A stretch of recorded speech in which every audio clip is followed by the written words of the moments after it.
ನಾನು 8 ತಾಸು ಓದಿದ್ರೂ ದಿನವೂ ಅವನು 4 ತಾಸಿನಲ್ಲಿ ಎಷ್ಟು ಓದಿ ಮಾರ್ಕ್ಸ್ ತಗೋತಾನೋ ಅಷ್ಟು ಮಾರ್ಕ್ಸ್ ನನಗೆ ಬರೋದಿಲ್ಲ. ಅವನು 1 ಸಾರಿ ಓದಿದರೆ ಅವನ ತಲೆಯಲ್ಲಿ ನೆನಪು ಉಳಿದು ಬಿಡುತ್ತೆ. ನಾನು 4 ಸಾರಿ ರಿವಿಷನ್ ಮಾಡಿದರೂ ನನಗೆ ನೆನಪೇ ಉಳಿಯೋದಿಲ್ಲ. ಅವನ ತಲೆ ಬಹಳ ಶಾರ್ಪ್ ಇದೆ, ನನ್ನ ತಲೆಗೆ ಏನೂ ಹೋಗೋದೇ ಇಲ್ಲ. ಇಂಥ ಅನೇಕ ಮಾತುಗಳನ್ನು ನೀವು ಹೇಳಿರ್ತೀರಿ ಅಥವಾ ಬೇರೆಯವರು ಹೇಳಿರೋದನ್ನು ಕೇಳಿರ್ತೀರಿ. ಇದು ಯಾಕೆ ಹೀಗಾಗುತ್ತೆ ಅದನ್ನೇ ಇವತ್ತಿನ ವಿಡಿಯೋದಲ್ಲಿ ಅರ್ಥ ಮಾಡ್ಕೊಳ್ಳೋಣ. ಬೇರೆ ಬೇರೆಯವರ ಮೆದುಳು ಬೇರೆ ಬೇರೆ ಆಗಿರುತ್ತಾ? ನಮ್ಮ ಮೆದುಳಿನ ಶಕ್ತಿ ಏನು? ನಮ್ಮ ಮೆದುಳು ಹೇಗೆ ಕೆಲಸ ಮಾಡುತ್ತೆ? ನಾನು ನನ್ನ ಮೆದುಳಿನ ಶಕ್ತಿಯನ್ನು ಹೆಚ್ಚಿಗೆ ಮಾಡ್ಕೊಳ್ಬೋದೆ, ನನ್ನ ನೆನಪಿನ ಶಕ್ತಿಯನ್ನು ಹೆಚ್ಚು ಮಾಡ್ಕೊಳ್ಬೋದೆ ಅನ್ನುವಂಥ ಎಲ್ಲ ಪ್ರಶ್ನೆಗಳಿಗೆ ನಾನು ಇವತ್ತು ಈ ವಿಡಿಯೋದಲ್ಲಿ ಉತ್ತರವನ್ನು ಹೇಳಿದ್ದೇನೆ. ಆದ್ದರಿಂದ ದಯವಿಟ್ಟು ಕೊನೆಯವರೆಗೂ ಹೋಗಿ. ಕೊನೆಯಲ್ಲಿ ನಾನು ಮೆದುಳಿನ ಶಕ್ತಿಯನ್ನು ದುಪ್ಪಟ್ಟು ಗಳಿಸುವುದು ಹೇಗೆ ಅನ್ನೋದನ್ನು ಕೂಡ ಹೇಳಿದ್ದೀನಿ. ಅದೆಲ್ಲವನ್ನ ಹೇಳುವುದಕ್ಕೂ ಮೊದಲು ನಾನು ಒಂದು ಚಿಕ್ಕ ಘಟನೆಯನ್ನು ಹೇಳೋದಕ್ಕೆ ಪ್ರಯತ್ನ ಮಾಡ್ತೀನಿ. ಐನ್ಸ್ಟೀನ್ ನಿಮಗೆಲ್ಲ ಗೊತ್ತಿಲ್ಲ, ಆಲ್ಬರ್ಟ್ ಐನ್ಸ್ಟೀನ್ ಇಡೀ ಜಗತ್ತು ಕಂಡ ಒಬ್ಬ ದೊಡ್ಡ ವಿಜ್ಞಾನಿ. ಆತ ವಿಜ್ಞಾನಿ ತೀರಿಕೊಂಡ ಮೇಲೆ ಒಬ್ಬ ಪ್ಯಾಥಾಲಜಿಸ್ಟ್ ಏನು ಮಾಡಿದ ಅಂತಂದರೆ ಅವನ ಮೆದುಳನ್ನು ಕದ್ದುಕೊಂಡು ಹೋಗಿ ಅದನ್ನು ಸ್ಟಡಿ ಮಾಡೋದಕ್ಕೆ ಪ್ರಯತ್ನ ಮಾಡಿದ. ಅವನು ಹೋಗಿ ಅದನ್ನು ತೆಗೆದುಕೊಂಡು ಸ್ಟಡಿ ಮಾಡಿದಾಗ ಅವನಿಗೆ ಏನು ಗೊತ್ತಾಯಿತು ಅಂತಂದರೆ ಆ ಮೆದುಳಿನಲ್ಲಿ ಉಳಿದ ಎಲ್ಲ ಮೆದುಳಿಗಿಂತ ಬಹಳಷ್ಟು ಏನೇನೂ ಡಿಫರೆನ್ಸ್ ಇಲ್ಲ. ಕೇವಲ ಪೆರಿಯೋಟಲ್ ಲೋಬ್ ಅನ್ನುವಂತಹ ಒಂದು ಭಾಗ ಮಾತ್ರ ಒಂದು 15% ಜಾಸ್ತಿ ಇದೆ. ಪೆರಿಯೋಟಲ್ ಲೋಬ್ ಅಂತಂದ್ರೇನೋ ಇದು ಕೇಳೋದು, ಆಮೇಲೆ ತಿಳಿದುಕೊಳ್ಳೋದು, ಇಂಥ ಕೆಲವೊಂದು ವಿಷಯಗಳನ್ನ ಮಾಡುತ್ತೆ. ಸೊ ಆ ಎಲ್ಲ ಭಾಗಗಳನ್ನು ಕೂಡ ನಾವು ನೋಡ್ತಾ ಇದ್ದೀವಿ. ಇದರಿಂದ ನಮ್ಗೇನು ಗೊತ್ತಾಗುತ್ತೆ? ಏನು ಗೊತ್ತಾಗುತ್ತೆ ಅಂತಂದರೆ ಎಲ್ಲರ ಮೆದುಳು, ನಮ್ಮೆಲ್ಲರ ಮೆದುಳುಗಳು ಕೂಡ ಒಂದೇ ರೀತಿಯಾಗಿವೆ. ಹುಟ್ಟಿನಿಂದ ಇಲ್ಲಿವರೆಗೆ ಒಂದೇ ರೀತಿ ಬೆಳವಣಿಗೆಯನ್ನು ಹೊಂದಿದ್ದೇವೆ. ಆದರೆ ನಮ್ಮ ಎಲ್ಲ ಪರಿಸರ, ನಮ್ಮ ತಂದೆ ತಾಯಿ, ನಾನು ಕಲಿತಂಥ ಶಾಲೆ, ನನ್ನ ಬಂಧು ಬಳಗ, ನನ್ನ ಗೆಳೆಯರು, ನಾನು ಏನೇನು ಓದಿಕೊಂಡಿದ್ದೇನೆ, ಎಷ್ಟು ಪುಸ್ತಕಗಳನ್ನು ಓದಿದ್ದೇನೆ, ನಾನು ಹೇಗೆ ನನ್ನ ಕೆಲಸ ಕಾರ್ಯಗಳನ್ನು ಮಾಡ್ತೇನೆ ಅನ್ನುವಂಥ ಎಲ್ಲವೂ ಸೇರಿಕೊಂಡು ಪ್ರತಿಯೊಬ್ಬರ ಮೆದುಳು ಬೇರೆ ಬೇರೆ ಆಗಿ ಸಿಗುತ್ತೆ. ಆದರೆ ಮುಖ್ಯವಾಗಿ ನಾವು ಅರ್ಥ ಮಾಡ್ಕೊಳ್ಬೇಕಾಗಿದ್ದೇನಂತಂದರೆ ಎಲ್ಲರ ಮೆದುಳು ಕೂಡ ಒಂದೇ ರೀತಿಯಾಗಿದೆ. ಒಂದೇ ರೀತಿ ಇರೋದ್ರಿಂದ ನಾವು ಈ ಮೆದುಳನ್ನು ಹೇಗೆ ಬೇಕೋ ಹಾಗೆ ಅದನ್ನು ನಾವು ರೂಪುಗೊಳಿಸ್ಬೋದು. ಅದು ಈಗ ಇಷ್ಟೆಲ್ಲ ವರ್ಷ ಆದಮೇಲೆ ಆಗ್ಬೋದಾ? ಹಾಗೆ ಆಗುತ್ತೆ. ಯಾಕಾಗುತ್ತೆ ಅಂತ ಹೇಳ್ತೀನಿ ಕೇಳಿ. ಯಾಕಂತಂದರೆ ಇತ್ತೀಚಿನ ವರ್ಷಗಳಲ್ಲಿ ವಿಜ್ಞಾನಿಗಳು ಏನು ಕಂಡುಹಿಡಿದಾರೆ ಅಂತಂದರೆ ನಮ್ಮ ಮೆದುಳು ನ್ಯೂರೋಪ್ಲಾಸ್ಟಿಸಿಟಿಯನ್ನು ಹೊಂದಿದೆ. ನ್ಯೂರೋಪ್ಲಾಸ್ಟಿಸಿಟಿ ಅಂದರೆ ಏನು? ನ್ಯೂರೋಪ್ಲಾಸ್ಟಿಸಿಟಿ ಅಂತಂದರೆ ನಾವು ಹೇಗೆ ಹೊಸ ವಿಷಯಗಳನ್ನು ಕಲಿತಾ ಹೋಗ್ತೇವೋ ಹಾಗೆ ನಮ್ಮ ಮೆದುಳಿನ ಗಾತ್ರ ಹೆಚ್ಚಾಗ್ತಾ ಹೋಗುತ್ತೆ, ನಮ್ಮ ಮೆದುಳಿನ ಶಕ್ತಿ ಹೆಚ್ಚಾಗ್ತಾ ಹೋಗುತ್ತೆ, ಅದರ ಸಾಮರ್ಥ್ಯ ಹೆಚ್ಚಾಗ್ತಾ ಹೋಗುತ್ತೆ. ಅಂದ್ರೇನು? ಅಂದರೆ ನಮ್ಮ ಇಲಾಸ್ಟಿಕ್ ಥರ ಇದೇನಾಗುತ್ತೆ ಅಂತಂದ್ರೆ ಇದನ್ನು ಹೆಚ್ಚು ಕಡಿಮೆ ಮಾಡ್ಬೋದು. ನೀವು ಅದನ್ನು ಉಪಯೋಗ ಮಾಡಿಕೊಳ್ಳಲೇ ಇದ್ದಲ್ಲಿ, ನೀವು ಅದನ್ನು ಮೆದುಳನ್ನು ಉಪಯೋಗ ಮಾಡದಿದ್ದಲ್ಲಿ ಅವಾಗ ಏನಾಗುತ್ತೆ? ನಿಮ್ಮ ಮೆದುಳಿನ ಶಕ್ತಿ ಕಡಿಮೆ ಆಗೋಕ್ಕೆ ಶುರು ಆಗುತ್ತೆ. ಒಂದು ಅಧ್ಯಯನದ ಪ್ರಕಾರ 35 ವರ್ಷಗಳ ನಂತರ ಪ್ರತಿ 10 ವರ್ಷಗಳಿಗೆ ನಮ್ಮ ಮೆದುಳಿನ ಶಕ್ತಿ 5% ಕಡಿಮೆ ಆಗುತ್ತೆ. ಮೆದುಳಿನ ಗಾತ್ರ 5% ಕಡಿಮೆ ಆಗುತ್ತೆ. ಬಟ್ ಈಗ ನೀವಿರುವಂಥ ವಯಸ್ಸಿನಲ್ಲಿ 20-21 ವಯಸ್ಸಿನಲ್ಲಿ ನಿಮ್ಮ ಮೆದುಳು ಅತ್ಯಂತ ಪೀಕ್ ಪರ್ಫಾರ್ಮೆನ್ಸ್ನಲ್ಲಿ ಇರುತ್ತೆ. ಸೊ ಅದನ್ನು ನೀವು ಸರಿಯಾಗಿ ಉಪಯೋಗ ಮಾಡಿಕೊಂಡಿದ್ದೆ ಆದಲ್ಲಿ, ನೀವೇನು ಹೇಳ್ತಾ ಇದ್ದಾರಲ್ಲ, ನಾನು 8 ತಾಸು ಸ್ಟಡಿ ಮಾಡಿದ್ರು ಕೂಡ ನನ್ನ ತಲೆಗೆ ಹೋಗೋದಿಲ್ಲ, ಅಥವಾ ನನಗಿಂತ ಜಾಸ್ತಿ ಮಾರ್ಕ್ಸ್ ಯಾರು ತಗೋತಾರಂತ 4 ತಾಸು ಓದೋನು. ಯಾಕಂತಂದರೆ ಅವನು ಓದುವಂತಹ ರೀತಿ ಡಿಫ್ರೆಂಟ್ ಆಗಿದೆ, ಅವನ ಮೆದುಳಲ್ಲ. ಅವನು 1 ಸಾರಿ ಕೇಳಿದರೆ ಎಲ್ಲವನ್ನ ನೆನ್ಪಿಡ್ತಾನೆ. ನಾನು 4 ಸಾರಿ ರಿವಿಷನ್ ಮಾಡಿದ್ರು ಅದು ತಲೆಯಲ್ಲಿ ಹೋಗೋದಿಲ್ಲ. ಈಗ ಅರ್ಥ ಮಾಡ್ಕೊಳ್ಳಿ, ಅವನು 1 ಸಾರಿ ಯಾವ ರೀತಿಯಾಗಿ ಎಷ್ಟು ಫೋಕಸ್ ಆಗಿ ಕಾನ್ಸಂಟ್ರೇಟೆಡ್ ಆಗಿ ಮತ್ತೆ ತನ್ನಲ್ಲಿರುವಂಥ ಬೇರೆ ಬೇರೆ ಅವಯವಗಳನ್ನು ಉಪಯೋಗ ಮಾಡಿಕೊಂಡು ಅವನು ಕಲಿಯುವಂತಹ ರೀತಿ ಇದೆಯಲ್ಲ, ಅದೇ ರೀತಿಯಾಗಿ ನೀವು ಕಲಿಯಲಿಕ್ಕೆ ಪ್ರಾರಂಭ ಮಾಡಿದರೆ ಆವಾಗ ಕೂಡ ನೀವು ಅವನಷ್ಟೇ ಸಾಮರ್ಥ್ಯವನ್ನು ಹೊಂದಬಹುದು.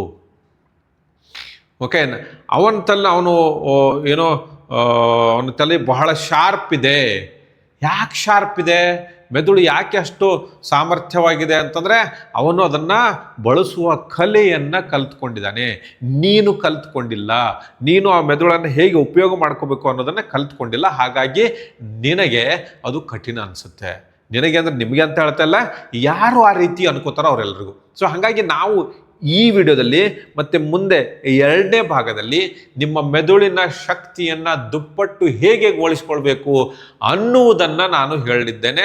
ಸೊ ದಯವಿಟ್ಟು ಇದನ್ನು ಅರ್ಥ ಮಾಡ್ಕೊಳ್ಳಿ. ಇದನ್ನು ನೀವು ಅಳವಡಿಸಿಕೊಂಡದ್ದೇ ಆದಲ್ಲಿ ನೀವೇನು ಹೇಳ್ತಾ ಇದ್ರಲ್ಲ, ಈ ಡಿಫ್ರೆನ್ಸಸ್ ಎಲ್ಲ ಕಡಿಮೆ ಆಗ್ತಾ ಹೋಗ್ತಾ ಶುರು ಆಗುತ್ತೆ. ನಮಗೆ ನೆನಪು ಉಳಿಯೋದಿಲ್ಲ ಅಂತ, ಆದರೆ ನಿಮ್ಮ ಮೆದುಳಿನಲ್ಲಿ ಎಷ್ಟು ಸಂಗ್ರಹ ಶಕ್ತಿ ಇದೆ, ಸ್ಟೋರೇಜ್ ಕೆಪಾಸಿಟಿ ಎಷ್ಟಿದೆ ಅಂತ ನಿಮ್ಗೆ ಏನಾದರೂ ಗೊತ್ತಾ? ನಮ್ಮ ಬ್ರೈನ್ನಲ್ಲಿ 100 ಬಿಲಿಯನ್ ನ್ಯೂರಾನ್ಗಳಿದಾವೆ. ಈ ನ್ಯೂರಾನ್ಗಳು ಅಂದರೆ ಏನು ಅನ್ನೋದನ್ನು ಕೂಡ ನಾನು ಇವತ್ತು ಡಿಸ್ಕಸ್ ಮಾಡಲಿದ್ದೇನೆ. ಅವುಗಳು ಪ್ರತಿಯೊಂದು ನ್ಯೂರಾನ್ 10,000ಕ್ಕೂ ಹೆಚ್ಚು ಕನೆಕ್ಷನ್ಗಳನ್ನು, ಸಿನಾಪ್ಸಸ್ ಅನ್ನು ಮಾಡುವಂಥ ಶಕ್ತಿಯನ್ನು ಹೊಂದಿವೆ. ಇದು ಏನು ಅನ್ನೋದನ್ನು ಕೂಡ ನಾನು ನಿಮಗೆ ಹೇಳ್ಕೊಡ್ತೀನಿ. ಆಮೇಲೆ ನಮ್ಮ ಪೂರ್ತಿ ಮೆಮರಿ ಪವರ್ ಎಷ್ಟಿದೆ, ನಮ್ಮ ಮೆಮರಿ ಪವರ್ ನೀವೇನು ಹೇಳ್ತಾರಲ್ಲ ಗಿಗಾಬೈಟ್ ಆಮೇಲೆ ಮೆಗಾಬೈಟ್ನಲ್ಲಿ ಹೇಳ್ತಾರೆ, ಅದೇ ರೀತಿಯಾಗಿ ಒಂದು ವೇಳೆ ಒಬ್ಬ ಸಾಧಾರಣ ಪ್ರತಿಯೊಬ್ಬ ಮನುಷ್ಯನ ಮೆದುಳನ್ನು ತೆಗೆದುಕೊಂಡ್ರೆ, ಈಗ ವಿಜ್ಞಾನಿಗಳು ಅಂದಾಜು ಮಾಡಿರೋದೇನಂತಾರೆ 2.5 ಪಿಟಾಬೈಟ್ ಶಕ್ತಿಯನ್ನ, ಸಂಗ್ರಹ ಶಕ್ತಿಯನ್ನ ನಮ್ಮ ಮೆದುಳನ್ನು ಹೊಂದಿದೆ. ಅಂದ್ರೆ ಏನಿದು 1 ಪೆಟಾಬೈಟ್ ಅಂದ್ರೆ ಅರ್ಥ ಮಾಡ್ಕೊಳ್ಳಿ, 1 ಮಿಲಿಯನ್ ಗಿಗಾಬೈಟ್. 1 ಮಿಲಿಯನ್ ಗಿಗಾಬೈಟ್ ನಿಮ್ಮ ಕಂಪ್ಯೂಟರ್ನಲ್ಲಿ ಭಾಳ ಅಂತಂದ್ರೆ ಏನಿರುತ್ತೆ ನಮ್ದು 100 ಗಿಗಾಬೈಟ್ ಅಥವಾ 1,000 ಗಿಗಾಬೈಟ್ ಇರ್ಬೋದು. ಆದ್ರೆ ಇದು 1 ಮಿಲಿಯನ್ ಗಿಗಾಬೈಟ್ ಅಂತಹ 2.5 ಪಟ್ಟು. ಅಂದ್ರೆ ಇಡೀ ಜಗತ್ತಿನಲ್ಲಿ ಒಂದು ವೇಳೆ ಈ ಎಲ್ಲ ಮಾಹಿತಿಯನ್ನು ಒಂದು ಕಂಪ್ಯೂಟರ್ನಲ್ಲಿ ನಾನು ಏನಾದರೂ ಇಡಬೇಕು ಅಂತಂದ್ರೆ, ಬುರ್ಜ್ ಖಲೀಫಾ ಇದೆಯಲ್ಲ, ಆ ಬುರ್ಜ್ ಖಲೀಫಾ ಪೂರ್ತಿ ಎಲ್ಲ ತುಂಬಿಡುತ್ತೆ, ಅಷ್ಟೊಂದು ನಮ್ಮಲ್ಲಿ ಸಂಗ್ರಹ ಶಕ್ತಿ ಇದೆ. ಅಥವಾ ಇನ್ನೊಂದು ರೀತಿಯಿಂದ ಅರ್ಥ ಮಾಡ್ಕೊಳ್ಳಂತಂದ್ರೆ, ನಾನು ಈ ನನ್ನ ಮೆಮರಿಯನ್ನು ಯೂಸ್ ಮಾಡಿಕೊಂಡು ಏನಾದರೂ ವಿಡಿಯೋ ಸ್ಟೋರ್ ಮಾಡಕ್ಕೆ ಹೋದ್ರೆ 24 ಗಂಟೆಗಳ ಕಾಲ 300 ವರ್ಷಗಳಷ್ಟು ವಿಡಿಯೋ ನಾನು ಸಂಗ್ರಹ ಮಾಡಬಹುದು. ಅಷ್ಟೊಂದು ಜ್ಞಾಪಕ ಶಕ್ತಿ, ಅಷ್ಟೊಂದು ಸಂಗ್ರಹ ಶಕ್ತಿ ನಮ್ಮ ಮೆದುಳಿಗಿದೆ.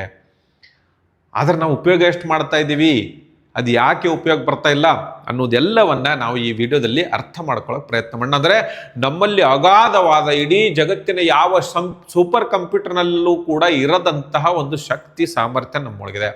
ಅದನ್ನು ಹೇಗೆ ಉಪಯೋಗ ಮಾಡ್ಕೋಬೇಕು ಅನ್ನೋದನ್ನು ನಾವು ನೋಡೋಣ. ಮೊದಲಿಗೆ ಈ ನ್ಯೂರಾನ್ ಹೇಗೆ ಕೆಲಸ ಮಾಡುತ್ತೆ ಅಂತ ನೋಡೋಣ.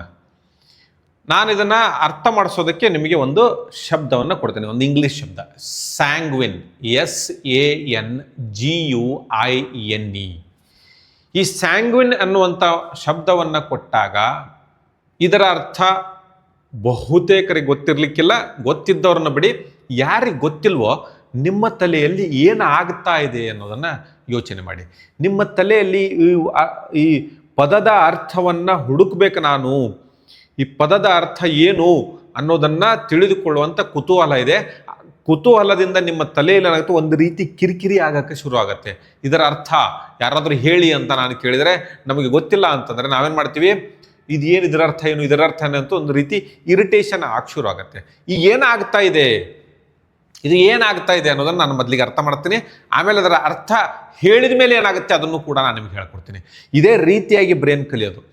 ಸೊ ಈ ಸ್ಯಾಂಗ್ವಿನ್ ಅನ್ನುವಂಥ ನಮಗೆ ಶಬ್ದವನ್ನು ಕೊಟ್ಟಾಗ ನಿಮ್ಮ ತಲೆಯಲ್ಲಿ ಏನಾಯ್ತು ಅಂತಂದರೆ, ಹೊಸ ನ್ಯೂರಾನ್, ನಾನು ಆಗಲೇ ಹೇಳಿದ್ನಲ್ಲ 100 ಬಿಲಿಯನ್ ನ್ಯೂರಾನ್ಗಳು ಅಂತಂದ್ರೇನು, ಈ ಮೆದುಳಿನ ಜೀವಕೋಶಗಳು. ಇದರಿಂದ ಏನಾಗುತ್ತಂತಂದರೆ ಒಂದು ಭಾಗದಿಂದ ಇನ್ನೊಂದು ಭಾಗಕ್ಕೆ ಮಾಹಿತಿ ರವಾನೆ ಆಗುತ್ತೆ ಒಂದು. ಆಮೇಲೆ ನಮಗಿರುವಂಥ ಎಲ್ಲ ಮಾಹಿತಿಯನ್ನ ಕ್ರೋಢೀಕರಣ ಮಾಡುವಂಥ, ಅಂದರೆ ಏನು ನಮ್ಮಲ್ಲಿ ಏನು ಬೈಟ್ಸ್ ಇದಾವಲ್ಲ, ಆ ಬೈಟ್ಸ್ಗಳನ್ನು ನೆನಪಿನಲ್ಲಿಡುವಂತಹ ಭಾಗಕ್ಕೆ, ಜೀವಕೋಶಕ್ಕೆ ನ್ಯೂರಾನ್ ಅಂತ ಕರಿತೀವಿ. ನಾನು ಸ್ಯಾಂಗ್ವಿನ್ ಅನ್ನುವಂಥ ಒಂದು ಪದವನ್ನು ಕೊಟ್ಟಾಗ ಒಂದು ಹೊಸ ನ್ಯೂರಾನ್ ಫೈರ್ ಆಯಿತು ಅಂತಂದ್ರೆ ಅದೇನು ಮಾಡಿತು, ನಿಮ್ಮ ತಲೆಯಲ್ಲಿ ಒಂದು ಹೊಸ ನ್ಯೂರಾನ್ ಜಾಗೃತವಾಯಿತು. ಈ ಎಲ್ಲ 100 ಬಿಲಿಯನ್ ನ್ಯೂರಾನ್ಗಳು ಇದ್ದರೂ ಕೂಡ ಅವೆಲ್ಲ ಜಾಗೃತವಾಗಿರಲ್ಲ, ಅವೆಲ್ಲ ಮಲಗಿದಂಥ ಸುಸುಪ್ತ ಸ್ಥಿತಿಯಲ್ಲಿರ್ತವೆ. ಯಾವುದಾದ್ರೂ ಹೊಸ ಮಾಹಿತಿ ಬಂದಾಗ, ಈಗ ನಾನು ನಿಮ್ಗೆ ಕಲಿಸ್ಕೊಡ್ತಾ ಇದ್ದೇನಲ್ಲ, ಈಗಲೂ ಕೂಡ ನಿಮ್ಮ ತಲೆಯಲ್ಲಿ ಅನೇಕ ನ್ಯೂರಾನ್ಗಳು ಫೈರ್ ಆಗ್ತಾ ಇದಾವೆ. ಈಗೇನಾದರೂ ನಾವು ಬ್ರೈನ್ ಸ್ಕ್ಯಾನ್ ಮಾಡಿದ್ರೆ, ನನ್ನ ಬ್ರೈನ್ ಮತ್ತು ನಿಮ್ಮ ಬ್ರೈನ್ನ ಸ್ಕ್ಯಾನ್ ಮಾಡಿದಾಗ ನಿಮ್ಮ ಬ್ರೈನ್ನಲ್ಲಿ ಒಂದು ರೀತಿಯಾಗಿ ಏನೇನೋ ಫೈರ್ ಆಗ್ತಾ ಇರುವಂಥ ಬಹಳಷ್ಟು ನ್ಯೂರಾನ್ಗಳು ಅಡ್ಡಾಡ್ತಾ ಇರುವಂಥ ಒಂದು ದೃಶ್ಯವನ್ನು ನಾವು ಕಾಣ್ಬೋದು. ಸೊ ಹಾಗಾಗಿ ಸ್ಯಾಂಗ್ವಿನ್ ಅನ್ನುವಂಥದ್ದನ್ನು ಹೇಳಿದಾಗ ಒಂದು ಹೊಸ ನ್ಯೂರಾನ್ ಅಥವಾ ಒಂದು ಗ್ರೂಪ್ ಆಫ್ ನ್ಯೂರಾನ್ಸ್ ಏನಾಗಿದಾವೆ, ಅಲ್ಲಿ ಫೈರ್ ಆಗಿದ್ದಾವೆ. ಬಟ್ ಅವಕ್ಕೆ ಏನು ತೊಂದರೆ ಆಗ್ತಾ ಇದೆ ಅಂದರೆ, ಯಾಕೆ ನಿಮಗೆ ಕಿರಿಕಿರಿ ಅನಿಸುತ್ತಂತಂದರೆ, ಆ ನ್ಯೂರಾನ್ಗಳು ಅದರ ಅರ್ಥವನ್ನು ತಿಳಿಯದೆ, ಅವುಗಳಿಗೆ ಬೇರೆ ಕನೆಕ್ಷನ್ ಸಿಗದೆ ಅವು ಒದ್ದಾಡ್ತಾ ಇದ್ದಾವೆ. ಹೌದು, ನಾನು ಜಾಗೃತವಾಗಿದ್ದೀನಿ, ಬಟ್ ಇದನ್ನು ಉಪಯೋಗ ಏನು ಮಾಡಲಿ, ನಾನು ಇದರಿಂದ ಏನು ಉಪಯೋಗ ಆಗುತ್ತೆ ಅನ್ನೋದು ಗೊತ್ತಾಗ್ತಾ ಇಲ್ಲ. ಸೊ ನಾನು ಈಗ ಆ ನ್ಯೂರಾನ್ ಏನಿದೆಯಲ್ಲ, ಅದೇನು ಫೈರ್ ಆಗ್ತಿದೆಯಲ್ಲ, ಅದೇನು ತೊಂದರೆ ಕೊಡ್ತಾ ಇಲ್ಲ, ಅದಕ್ಕೆ ಸಮಾಧಾನವನ್ನು ಕೊಡ್ತೀನಿ. ಈ ಸ್ಯಾಂಗ್ವಿನ್ ಅನ್ನುವಂತಹ ಪದದ ಅರ್ಥ ನಿಮಗೆ ಗೊತ್ತಿಲ್ಲ ಅಂದ್ರೆ ನೀವೇನು ಮಾಡ್ತೀರಿ, ನಿಮ್ಮ ಮೊಬೈಲಲ್ಲೋ, ಎಷ್ಟೋ ಜನ ಈಗಾಗಲೇ ಮೊಬೈಲ್ ತೆಗೆದು ಅದರ ಅರ್ಥ ನೋಡಿರ್ಬೋದು, ಯಾಕಂದರೆ ಅಷ್ಟು ಕಿರಿಕಿರಿ ಆಗುತ್ತೆ. ಮೊಬೈಲ್ನಲ್ಲೋ ಅಥವಾ ಡಿಕ್ಷನರಿಯಲ್ಲೋ ನೀವು ಆ ಪದದ ಅರ್ಥವನ್ನು ಹುಡುಕೋಕ್ಕೆ ಪ್ರಯತ್ನ ಮಾಡ್ತೀರಿ. ಆ ಪದದ ಅರ್ಥ ನಿಮಗೆ ಮೊಬೈಲ್ನಲ್ಲಿರುವಂತಹ ಗೂಗಲ್ನಲ್ಲಾಗಲಿ ಅಥವಾ ಡಿಕ್ಷನರಿಯಲ್ಲಿ ಆಗಲಿ ಸಿಗುತ್ತಾ? ಯೋಚನೆ ಮಾಡಿ ನೋಡಿ, ಸಿಗೋದಿಲ್ಲ. ನಿಮಗೆ ಅಲ್ಲೇನು ಸಿಗೋದು, ಡಿಕ್ಷನರಿಯಲ್ಲಿ ಸಿಗೋದು ಇನ್ನೊಂದು ಸ್ವಲ್ಪ ಪದಗಳ ಗುಚ್ಛ. ಕೆಲವೊಂದು ಆ ಸ್ಯಾಂಗ್ವಿನ್ ಅನ್ನುವಂಥ ಪದದ ಮುಂದೆ ಕೆಲವೊಂದು ಪದಗಳ ಗುಚ್ಛ ಸಿಗುತ್ತೆ, ಮತ್ತೆ ಪದಗಳಿರ್ತಾವಲ್ಲಿ, ಅಲ್ಲಿ ಮತ್ತೆ ವರ್ಡ್ಸ್ಗಳಿರ್ತವೆ. ಆ ವರ್ಡ್ಸ್ಗಳ ಗ್ರೂಪನ್ನು ನೀವು ಓದ್ತೀರಿ. ಆ ವರ್ಡ್ಸ್ಗಳ ಗ್ರೂಪನ್ನು ನೀವು ಓದಿದಾಗ ಈ ಸ್ಯಾಂಗ್ವಿನ್ ಅನ್ನುವಂತಹ ಪದದ ಅರ್ಥ ಆಗುತ್ತೆ. ಇನ್ನೂವರೆಗೂ ಯಾರು ಡಿಕ್ಷನರಿ ತೆಗೆದು ನೋಡಿಲ್ವೋ, ಮೊಬೈಲನ್ನು ತೆಗೆದು ನೋಡಿಲ್ವೋ, ಅವರಿಗೆಲ್ಲ ಇದರ ಅರ್ಥ ಹೇಳ್ತೀನಿ. ಒಂದು ಭವಿಷ್ಯತ್ತಿನ ಬಗ್ಗೆ ಅತ್ಯಂತ ಉತ್ಸಾಹದಿಂದ ಆಶಾವಾದವನ್ನು ಹೊಂದಿರುವಂತಹ, ಒಂದು ಆತ್ಮವಿಶ್ವಾಸವನ್ನು ಹೊಂದಿರುವಂತಹ ಸ್ಥಿತಿಗೆ ಸ್ಯಾಂಗ್ವಿನ್ ಅಂತೀವಿ. ಏನೋ ಸ್ಯಾಂಗ್ವಿನ್ ಅಂದ್ರೆ ಏನೋ, ಭವಿಷ್ಯದ ಬಗ್ಗೆ ಉತ್ಸಾಹಭರಿತರಾಗಿರುವಂಥ, ಆತ್ಮವಿಶ್ವಾಸದಿಂದ ಆಶಾವಾದವನ್ನು ಹೊಂದಿರುವಂಥವ್ರಿಗೆ ನಾವೇನಂತೀವಿ, ಸ್ಯಾಂಗ್ವಿನ್ ಅಂತೀವಿ. Cheerful and hopeful about the and confident about the future ಅಂತ ಇದರ ಅರ್ಥ. ಸೊ ಈಗೇನಾಯಿತು, ಬೇರೆ ಬೇರೆ ಪದಗಳು, ಒಂದಷ್ಟು ಪದಗಳ ಗುಚ್ಛವನ್ನು ನಿಮಗೆ ಕೊಟ್ಟೆ. ಆವಾಗ ಏನಾಯಿತು, ಸ್ಯಾಂಗ್ವಿನ್ ಅನ್ನುವಂಥ ಏನು ನ್ಯೂರಾನ್ ಇತ್ತಲ್ಲ, ಅದು ಇಮ್ಮಿಡಿಯೇಟ್ಲಿ ಏನಾಗಿತ್ತು, ನನಗೆ ಉತ್ಸಾಹ ಭರಿತ ಅನ್ನುವಂಥ ಪದದ ಅರ್ಥ ಗೊತ್ತಿದೆ. ಸೊ ಆ ನ್ಯೂರಾನ್ ಇದೆಯಲ್ಲ, ಅದಕ್ಕೆ ಕನೆಕ್ಷನ್ ಮಾಡ್ಕೊಂಡ್ಬಿಡ್ತು. ಅಲ್ಲಿ ಆಕ್ಸಾನ್ ಅಂತಗಳಿರ್ತವೆ. ನಾನಿಲ್ಲಿ ಅದರ ಚಿತ್ರವನ್ನು ಕೊಟ್ಟಿದ್ದೀನಿ, ಆ ಚಿತ್ರವನ್ನು ನೋಡಿ. ಎಕ್ಸಾನ್ಗಳಿರ್ತಾವೆ, ಒಂದಕ್ಕೊಂದು ಕನೆಕ್ಷನ್ ಮಾಡ್ತವೆ. ಆಮೇಲೆ ನಾವು ಆಶಾವಾದ ಅನ್ನುವಂಥ ಒಂದು ಪದ ಇದೆ. ಆಮೇಲೆ ಆತ್ಮವಿಶ್ವಾಸ ಅನ್ನುವಂಥ ಪದವಿದೆ. ಆಮೇಲೆ ಭವಿಷ್ಯತ್ತು ಅನ್ನುವಂಥ ಈ ಎಲ್ಲ ಪದದ ಜೊತೆಗೆ ಆ ಒಂದು ನ್ಯೂರಾನ್ ಏನು ಮಾಡಿಬಿಡ್ತು, ಕನೆಕ್ಷನನ್ನು ಮಾಡ್ಕೊಂಡ್ಬಿಡ್ತು. ಆ ಕನೆಕ್ಷನನ್ನು ಮಾಡ್ಕೊಂಡ್ಬಿಟ್ಟಿರೋದ್ರಿಂದ ಆ ನ್ಯೂರಾನ್ಗೆ ಇಂಥ ಒಂದು 5, 6, 7, 8 ಕನೆಕ್ಷನ್ಗಳಾಗೋದ್ರಿಂದ ಅದಕ್ಕೇನಾಗುತ್ತೆ, ಸ್ಯಾಂಗ್ವಿನ್ ಅಂದ ಕೂಡಲೇ ನೆಕ್ಸ್ಟ್ ಟೈಮ್ ನಿಮ್ಗೇನಾಗುತ್ತೆ, ಒಬ್ಬ ಮನುಷ್ಯನ ಚಿತ್ರ, ಯಾರು ಭವಿಷ್ಯತ್ತಿನ ಬಗ್ಗೆ ಆಶಾವಾದವನ್ನು, ಆತ್ಮವಿಶ್ವಾಸವನ್ನು ಮತ್ತು ಉತ್ಸಾಹವನ್ನು ಹೊಂದಿದಂತಹ ವ್ಯಕ್ತಿ ಅನ್ನುವಂಥ ಏನು ನಿಮ್ಮಲ್ಲಿ ಚಿತ್ರ ಬಂದಿದೆಯೋ, ಆ ಚಿತ್ರವನ್ನು ಆ ನ್ಯೂರಾನ್ ಕನೆಕ್ಟ್ ಮಾಡ್ಕೊಳ್ತು. ಸೊ ಯಾವುದೇ ಹೊಸ ವಿಷಯವನ್ನು ನಾವು ಕಲಿತಾಗ ನಾವೇನು ಮಾಡ್ತೀವಿ ಅಂತಂದರೆ, ನಮಗೆ ಈಗಾಗಲೇ ಗೊತ್ತಿರುವಂಥ ಮಾಹಿತಿಯ ಜೊತೆಗೆ ಹೊಸ ಮಾಹಿತಿಯನ್ನು ಲಿಂಕ್ ಮಾಡ್ತೀವಿ. ಇದೇ ನಾನು ಹೇಳ್ತಾ ಇದ್ದಲ್ಲ, ಇದರ ಬಗ್ಗೆ ಒಂದು ಸೆಪರೇಟ್ ಆಗಿ ಒಂದು ವಿಡಿಯೋನ ಮಾಡ್ತೀನಿ. ಅದರಲ್ಲಿ ಪೂರ್ತಿಯಾಗಿ ನಿಮಗೆ ಇದರ ಅರ್ಥ ಮತ್ತು ಇದರ ಉಪಯೋಗವನ್ನು ನಾನು ನಿಮ್ಗೆ ಹೇಳ್ಕೊಡ್ತೀನಿ.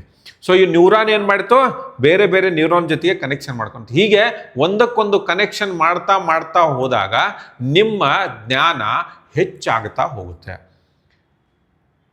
ಸೊ ಹಾಗಾದರೆ ನಾನು ಈ ನ್ಯೂರಾನ್ಗಳನ್ನು ಹೆಚ್ಚು ಹೆಚ್ಚು ಹೊಸ ಹೊಸ ನ್ಯೂರಾನ್ಗಳನ್ನು ಫೈರ್ ಮಾಡಿದರೆ, ಜಾಗೃತಗೊಳಿಸಿದರೆ, ಆ ನ್ಯೂರಾನ್ಗಳಿಗೆ ಬಹಳಷ್ಟು ಕನೆಕ್ಷನ್ಗಳನ್ನು ಕೊಡ್ತಾ ಹೋದರೆ ನನ್ನ ಜ್ಞಾನ ಅಭಿವೃದ್ಧಿ ಆಗುತ್ತೆ.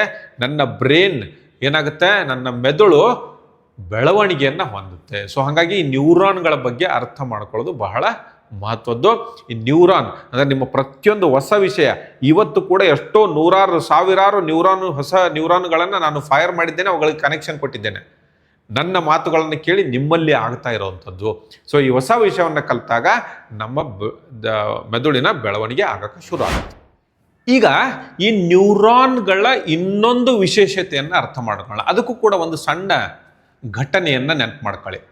ನೀವು ಹೊಸದಾಗಿ ಯಾವುದೋ ಒಬ್ಬ ಗೆಳೆಯನನ್ನು ಗೆಳತಿಯನ್ನು ಮಾಡ್ಕೊಂಡಿರ್ತೀರ ಅಂತ ಅನ್ಕೊಳ್ಳೋಣ. ಅವ್ರ ಮನೆಗೆ ಮೊದಲನೇ ಬಾರಿ ನೀವು ಹೋಗ್ತೀರಿ. ಆ ಮೊದಲನೇ ಬಾರಿಗೆ ಹೋಗುವಾಗ ನಿಮ್ಮ ಜೊತೆಗೆ ಗೆಳೆಯ ಅಥವಾ ಗೆಳತಿ ಇಲ್ಲ. ಅವನು ಅಥವಾ ಅವಳು ನಿಮಗೆ ಫೋನ್ ಮುಖಾಂತರ ಹೇಳ್ತಾ ಇದ್ದಾರೆ, ಈ ಮೊದಲಿಗೆ ಹಿಂಗೆ ರೈಟಿಗೆ ಬಾ, ಆಮೇಲೆ ಲೆಫ್ಟಿಗೆ ತೆಗೆದುಕೊಳ್ಳು, ಅಲ್ಲೊಂದು ಅಂಗಡಿ ಇದೆ, ಆ ಅಂಗಡಿ ಬಂದ ಕೂಡಲೇ ಲೆಫ್ಟಿಗೆ ತೆಗೆದುಕೋ, ಅಲ್ಲೊಂದು ಗಿಡ ಬರುತ್ತೆ ಅಥವಾ ಸರ್ಕಲ್ ಬರುತ್ತೆ, ಸರ್ಕಲ್ನಲ್ಲಿ ನೀನು ರೈಟ್ ತೆಗೆದುಕೋ, ಅಲ್ಲಿಂದ ಮುಂದೆ ಸುಮಾರು ಒಂದು 100 ಮೀಟರ್ ಹೋದ್ಮೇಲೆ ನಿನಗೆ ಇನ್ನೊಂದು ಅಂಗಡಿ ಕಾಣುತ್ತೆ, ಆ ಅಂಗಡಿಯ ಎದುರಿಗೆ ನಮ್ಮ ಮನೆ ಇದೆ.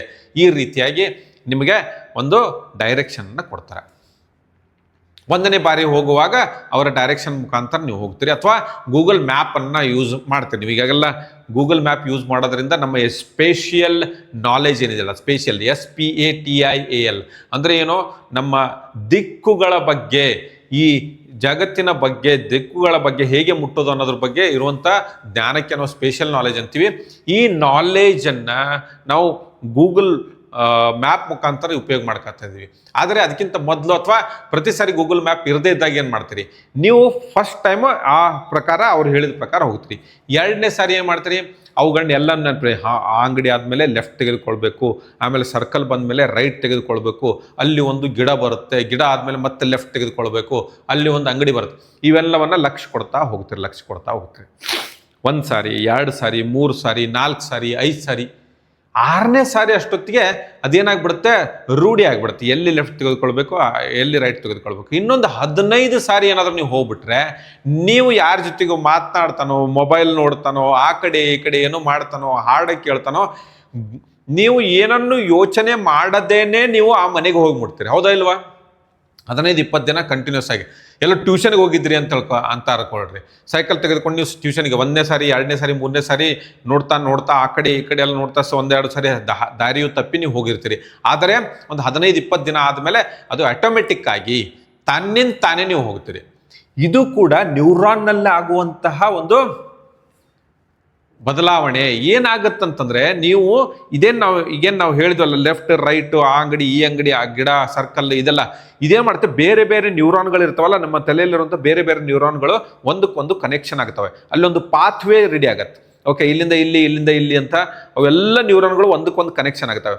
ಆ ಕನೆಕ್ಷನ್ ಅನ್ನು ನೀವು ಎಷ್ಟು ಹೆಚ್ಚು ಉಪಯೋಗ ಮಾಡ್ತಾ ಹೋಗ್ತಿರೋ, ಎಷ್ಟು ಸಾರಿ ಅದನ್ನು ಉಪಯೋಗ ಮಾಡ್ತಾ ಹೋಗ್ತಿರೋ, ಅದರ ಮೇಲೆ ಒಂದು ಮಯಲಿನ್ ಶೀತ್ ಅಂತ ಬೆಳೆಯಕ್ಕೆ ಶುರು ಆಗುತ್ತೆ. ನಿಮಗೆ ಇಲ್ಲಿ ಚಿತ್ರದಲ್ಲಿ ಕಾಣ್ತಾ ಇರ್ಬೋದು. ಆ ಮಯಲಿನ್ ಶೀತ್ ಏನಿರುತ್ತಲ್ಲ, ಅದು ಎಷ್ಟು ಹೆಚ್ಚು ಬೆಳೀತಾ ಹೋಗುತ್ತೋ ಅಷ್ಟು ಆ ಪಾತ್ವೆ ಅದೇನು ಇದೆಯಲ್ಲ, ನೀವು ಹೆಂಗೆ ಹೋಗ್ಬೇಕಾಗಿದೆ, ಅದೆಲ್ಲವೂ ಕೂಡ ಗಟ್ಟಿ ಆಗ್ತಾ ಮತ್ತು ಆಟೋಮೆಟಿಕ್ ಆಗ್ತಾ ಹೋಗುತ್ತೆ. ಸೊ ನೀವು ಎಷ್ಟು ಒಂದು ಪ್ರಾಕ್ಟೀಸ್ ಮಾಡ್ತೀರೋ ಯಾವುದೋ ಒಂದು ವಿಷಯದ ಬಗ್ಗೆ, ಆವಾಗ ನಿಮ್ಮ ನ್ಯೂರಾನ್ಗಳ ಮೇಲೆ ಮೈಲಿನ್ ಶೀತ್ ಬೆಳವಣಿಗೆ ಹೊಂದಿ ಡೈರೆಕ್ಟ್ ಆಗಿ ನೀವು ಒಂದಕ್ಕೊಂದು ಹಿಂಗೆ ನಿಧಾನ ಕನೆಕ್ಷನ್ ಮಾಡಲಾರ್ದೆ ಜಂಪ್ ಆಗ್ತಾ ಹೋಗುತ್ತೆ. ಅದಕ್ಕೆ ಆಟೋಮೆಟಿಕ್ ಆಗುತ್ತೆ. ಸೊ ನಿಮಗೆ ಪ್ರಾಕ್ಟೀಸ್ ಮಾಡಿ ಅಂತ ಯಾಕೆ ಹೇಳ್ತಾರೆ ಅಂತಂದರೆ, ಆ ಮೈಲಿನ್ ಶೀತ್ ಬೆಳೀಲಿ, ನಿಮ್ಮ ಆ ಕೆಲಸ ಆಟೋಮೆಟಿಕ್ ಆಗೋಕ್ಕೆ ಶುರು ಆಗಲಿ. 4, 5, 6, 7, 8, 10 ಸರ್ತಿ ಮಾಡಿದಾಗ.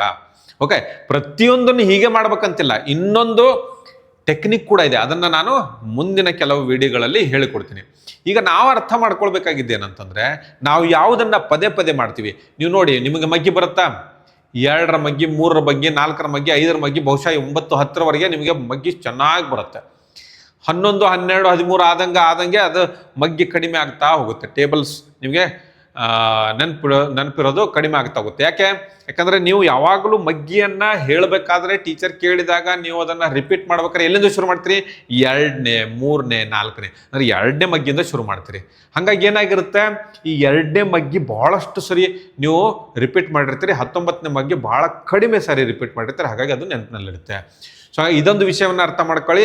ನಾನು ಎಷ್ಟು ನನ್ನ ಬ್ರೈನನ್ನು ಉಪಯೋಗ ಮಾಡ್ಕೊತೀನೋ ಅಷ್ಟು ಅದು ಆಟೋಮೆಟಿಕ್ ಆಗ್ತಾ ಹೋಗುತ್ತೆ. ಈಗ ಮೆದುಳಿನ ಬಗ್ಗೆ ಮತ್ತೊಂದು ವಿಶೇಷವಾದದ್ದನ್ನು ಅರ್ಥ ಮಾಡ್ಕೊಳ್ಳೋಕ್ಕಿಂತ ಮೊದಲು ನಾನು ನಿಮ್ಗೊಂದು 2-3 ಘಟನೆಗಳನ್ನು ಹೇಳ್ತೀನಿ. ಆ ಮೂಲಕ ನಮ್ಮ ಮೆದುಳನ್ನು ಇನ್ನಷ್ಟು ಚೆನ್ನಾಗಿ ಅರ್ಥ ಮಾಡ್ಕೋಬೋದು. ಒಂದು, ನೀವು ಕೆಲವೊಂದು ಸಾರಿ, ಯಾವುದೋ ಒಂದು ಸಾರಿ ಅಥವಾ 2 ಸಾರಿ ನಿಮ್ಗೆ ಹೀಗಾಗಿರ್ಬೋದು, ನೀವು ಒಂದು ಪರೀಕ್ಷೆಗಾಗಿ, ಟೆಸ್ಟ್ ಇರ್ಬೋದು ಅಥವಾ ಪರೀಕ್ಷೆ ಇರ್ಬೋದು, ಅದಕ್ಕಾಗಿ ಬಹಳ ಪ್ರಯತ್ನಪಟ್ಟು ಬಹಳ ಮುತುವರ್ಜಿಯಿಂದ ಬಹಳಷ್ಟು ಓದ್ಕೊಂಡು ಹೋಗಿರ್ತೀರಿ. ಆ ದಿನದ ಬೆಳಗ್ಗಿನವರೆಗೂ ಓದಿರ್ತೀರಿ. ಕೆಲವೊಬ್ಬರಂತೂ ನೀವು ನೋಡಿರ್ಬೋದು, ರೋಡ್ನಲ್ಲಿ ತಂದೆ ಗಾಡಿಯನ್ನು ಹೊಡಿತಿರ್ತಾರೆ, ಹಿಂದೆ ಮಗ ಅಥವಾ ಮಗಳು ಕೂತ್ಕೊಂಡು ಪುಸ್ತಕವನ್ನು ಓದ್ತಾ ಬರ್ತಾರೆ. ಎಕ್ಸಾಮ್ ಹಾಲ್ ಒಳಗಡೆ ಹೋಗುವವರೆಗೂ ಅವರ ಕೈಯಿಂದ ಬ್ಯಾಗನ್ನು ತೆಗೆದುಕೊಳ್ಳುವವರೆಗೂ ಓದ್ತಾ ಇರ್ತಾರೆ. ಅಂತ ಅತ್ಯಂತ ಮುತುವರ್ಜಿಯಿಂದ, ಅತ್ಯಂತ ಪ್ರಯತ್ನದಿಂದ ಓದಿದಂತಹ ಒಂದು ದಿನ ನೀವು ಆ ಟೆಸ್ಟಿಲ್ಲಿ ಹೋಗ್ತೀರಿ, ಟೆಸ್ಟ್ ಕೂತ್ಕೊಳ್ತೀರಿ, ಅಲ್ಲಿ ನಿಮ್ಮ ಕ್ವಶನ್ ಪೇಪರ್ ಬರುತ್ತೆ. ಆ ಕ್ವಶನ್ ಪೇಪರ್ ನೋಡಿದ ಮೇಲೆ ಎಲ್ಲವನ್ನ ಓದ್ಕೊಂಡಿದ್ದೀರಿ. ಆದರೆ ಆ ಕ್ವಶನ್ ಪೇಪರ್ ನೋಡಿದ ಮೇಲೆ ನಿಮಗೆ ನಿಮ್ಮ ಬ್ರೈನ್ ಬ್ಲ್ಯಾಂಕ್ ಆಗಿದೆ, ಏನೇನೂ ನೆನಪು ಬರ್ತಾ ಇಲ್ಲ ಅನ್ನುವಂಥ ಪರಿಸ್ಥಿತಿ ಬಂದ್ಬಿಡುತ್ತೆ. ಇದು ಎಷ್ಟೋ ಜನಕ್ಕಾಗುತ್ತೆ, ನನಗೂ ಆಗಿದೆ. ಇನ್ನೊಂದು ಘಟನೆಯನ್ನು ನೋಡೋಣ. ನಿಮಗೆ ಭಯಂಕರ ಸಿಟ್ಟು ಬಂದಾಗ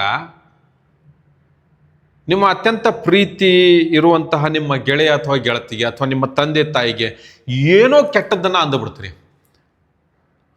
ಅದನ್ನು ಅನ್ನುವಂಥ ಉದ್ದೇಶ ಇರೋದಿಲ್ಲ, ಆದರೂ ಕೂಡ ನಿಮ್ಮ ಬಾಯಿಂದ ಅದು ಬಂದುಬಿಡುತ್ತೆ. ನಿಮ್ಮ ಮೈಂಡ್ ನಿಮ್ಮ ಕಂಟ್ರೋಲ್ನಲ್ಲಿಲ್ಲ, ನಿಮ್ಮ ಮೆದುಳು ನಿಮ್ಮ ಕಂಟ್ರೋಲ್ನಲ್ಲಿಲ್ಲ. ನೀವೇನೋ ಒಂದು ಕೆಟ್ಟದ್ದನ್ನು ಅಂತೀರಿ, ಆಮೇಲೆ ಅದರ ಬಗ್ಗೆ ಪಶ್ಚಾತ್ತಾಪ ಪಡ್ತೀರಿ. ಇನ್ನು ನೀವು ಯಾರಿಗೋ ಒಬ್ಬರಿಗೆ, ಟೀಚರ್ಗೆ ಅಥವಾ ಪ್ರಿನ್ಸಿಪಲ್ಗೆ ಏನೋ ಒಂದು ಹೇಳಬೇಕು ಅಂತ ನೀವು ಯೋಚನೆ ಮಾಡಿಕೊಂಡು ಹೋಗ್ತೀರಿ. ಆ ಚೇಂಬರ್ನಲ್ಲಿ ಹೋಗಿ ಅವರ ಎದುರಿಗೆ ನಿಂತು ಕೂಡಲೇ ನಿಮ್ಗೇನಾಗುತ್ತೆ, ಹೆದರಿಕೆಯಾಗಿ ನಾನು ಏನು ಹೇಳಬೇಕಂತ ಯೋಚನೆ ಮಾಡಿದ್ದೋ ಅದೆಲ್ಲವೂ ಮರೆತು ಹೋಗ್ಬಿಡುತ್ತೆ. ಇಂಥ ಘಟನೆಗಳು ನಿಮ್ಮ ಜೀವನದಲ್ಲಿ ಆಗಿದಾವಲ್ಲ. ಇವೆಲ್ಲದಕ್ಕೆ ಕಾರಣ ಏನು ಅಂತಂದರೆ, ನಮ್ಮ ಮೆದುಳು 3 ಎವಲ್ಯೂಷನಿಂದ 3 ರೀತಿಯ ಮೆದುಳುಗಳಿದಾವೆ. ಒಂದನೇದ್ದು ಬ್ರೈನ್ ಸ್ಟೆಮ್ ಅಂತ ಇರುತ್ತೆ. ಕೆಳಗಡೆ, ಎಲ್ಲಕ್ಕಿಂತ ಕೆಳಗಡೆ ಇಲ್ಲಿ ಬ್ರೈನ್ ಸ್ಟೆಮ್ ಇರುತ್ತೆ. ಆ ಬ್ರೈನ್ ಸ್ಟೆಮ್ನಲ್ಲಿ ನಿಮ್ಮ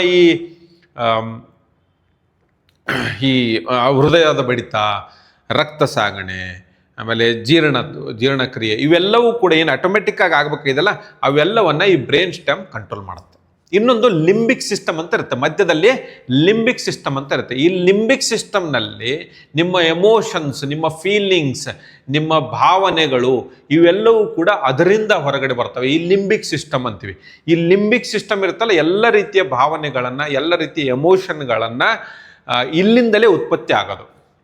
ಓಕೆ. ಆಮೇಲೆ 3ನೇದೇನಿದೆಯಲ್ಲ, ಈ ಪ್ರೀ ಫ್ರಂಟಲ್ ಕಾರ್ಟೆಕ್ಸ್ ಅಥವಾ ಫ್ರಂಟಲ್ ಕಾರ್ಟೆಕ್ಸ್, ಹೊರಗಡೆ ಇರುವಂಥ ಈ ಕವಚ ಏನಿದೆಯಲ್ಲ, ಮೆದುಳಿನ ಹೊರ ಕವಚ, ಆ ಹೊರ ಕವಚ ಇನ್ನೊಂದು ಆಮೇಲೆ ಬೆಳವಣಿಗೆ ಆದಂತಹ ಈ ಹೊರ ಕವಚ ಇದೆಯಲ್ಲ, ಇದು ಬಹಳಷ್ಟು ಪ್ರಾಣಿಗಳಲ್ಲ, ಮಾನವನಲ್ಲಿ ಅತ್ಯಂತ ದೊಡ್ಡದಾದ ಹೊರ ಕವಚ ಇದೆ.